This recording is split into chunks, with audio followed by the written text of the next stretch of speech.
Praise the Lord. सुबह की प्रार्थना में मैं आप सबों को स्वागत करता हूं और आज के मनन के लिए हम देखेंगे उत्पत्ति उसका चैप्टर 45 और वर्स 8 से लेकर वर्स 9 तक। इस रीति अब मुझको यह पर भेजने वाले तुम नहीं परंतु परमेश्वर ही ठहरा, और उसी ने मुझे फिरौन का पिता सा और उसके सारे घर का स्वामी और सारे मिस्र देश का प्रभु ठहरा दिया है। अतः शीघ्र मेरे पिता के पास जाकर कहो, तेरा पुत्र यूसुफ यह कहता है कि परमेश्वर ने मुझे सारे मिस्र का स्वामी ठहराया है, इसलिए तू मेरे पास बिना विलंब के चला। जब यूसुफ अपने भाइयों के साथ रिवील होता है, भाइयों के पास वो ये उजागर करता है कि मैं यूसुफ हूँ, और वे रो पड़ते हैं। यूसुफ खुद भी रोता है, वहाँ पर बेंजामिन भी रोता है और यूसुफ के भाई सब रोते हैं। वे आश्चर्य करते हैं कि ये यूसुफ फिर से अब तक जिंदा है, क्योंकि वे सोच रहे थे कि यूसुफ मर चुका है।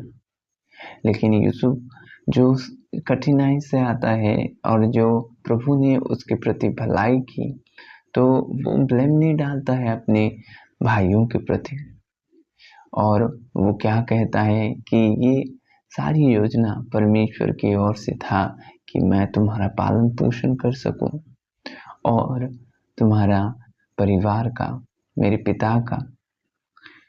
और जैसे कि उस समय में अकाल पड़ा था और अकाल इतना भारी था कि मिस्र में छोड़कर कहीं पे अन्न नहीं था। हो सकता था यहाँ पर यूसुफ अपने भाइयों के प्रति वो बदला ले सकता था, लेकिन वो बदला नहीं लिया, क्योंकि हमें परिवार परमेश्वर दिया है। चाहे आपके परिवार में बहुत से लोग रहते हों, उनमें अगर एक परमेश्वर के लिए जिए तो परमेश्वर सबों को बचाता है। ये बारी हमारा है कि हम अपने परिवार को बचाएं। जैसे परमेश्वर के वचन कहता है, अगर तू मसीह यीशु पर विश्वास करेगा तू और तेरा घराना उद्धार पाएगा।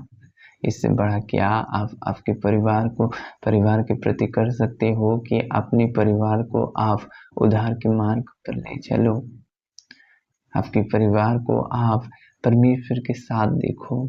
इस सबसे बड़ा उत्तम फल होगा कि आप आपके परिवार प्रति करो। कई लोग अपने परिवार को भूल जाते हैं। परिवार से थोड़ा दुख मिला कि नहीं मिला, उस परिवार के प्रति वो क्या करते हैं कि आरोप लगाते हैं, उस परिवार को छोड़ देते हैं, उस परिवार को भूल जाते हैं। अपने माता पिता को नहीं पूछते, वे लोग नहीं उनका हाल नहीं जानते, उनका भाइयों को वो भूल जाते हैं, बहनों को भूल जाते हैं। लेकिन यहाँ पर यूसुफ जो कुछ उसके जीवन पर हुआ, वो अपने भाइयों के प्रति दोष नहीं लगाया। वो हो सकता था दोष लगा सकता था, लेकिन वो दोष नहीं लगाया। और यहाँ पर जैसे प्रभु अपने परिवार को ले चलता है, कई दफा वो अपने चेलों के साथ वो मिनिस्ट्री में रहता था, कई जगहों पर जाता था और कई बार अपने परिवार को साथ ले जाता था। उसके भाई उसको पागल समझते थे, पागल कहते थे, लेकिन वो इन सबों के परे अपने परिवार को बचाता रहा। और क्रूस के समय तक वो अपनी माता को कहता है कि देख तेरा पुत्र और देख तेरा माता। वहां पर एक जला खड़ा था। अंतिम समय तक भी वो अपने परिवार के साथ था। तो हमें ये दायित्व नहीं बनता कि हम अपने परिवार के साथ खड़े रहें, उनको स्वर्ग तक ले चलें। ये हमारी जिम्मेदारी है कि हम प्रभु के अनुग्रह से हमारे परिवार के प्रति जो कुछ भी परमेश्वर हमें दिया है उसमें हम स्थिर बने रहें, ताकि परमेश्वर हमारे जरिया से अपने जो परिवार है उसको वो आशीष करे। प्रभु इस वचन से आप सबों को आशीष करें। आमीन। अभी प्रार्थना का समय है, मैं आपके लिए प्रार्थना करूंगा। पिता, मैं आपके लोगों के लिए दुआ करता हूँ खुदावंद। हे प्यारे प्रभु जी, उनको प्रभु आप धीरज और बल प्रदान करें खुदा। प्रभु जो परिवार उन्हें दिया है, खुद आपने दिया है उन्हें खुदावंद। हे प्यारे प्रभु, उस परिवार में प्रभु वे सिर्फ आपके अनुग्रह से प्रभु धीरज धर कर अपने परिवार को खुदा प्रभु नरक के द्वार से बचा सके खुदावंद। प्यारे प्रभु, ऐसा अनुग्रह करें खुदा। प्यारे पिता, आपके करीब प्रभु वे आपके उनके परिवार को ले चलें खुदावंद। प्रभु जो कुछ भी होता है खुदावंद, आप ही भलाई के लिए करते हैं खुदा। वे ये समझे खुदावंद, और कठिन परिस्थिति में पिता आपको साथ समझ कर खुदावंद धीरज से प्रभु चलते रहें खुदा।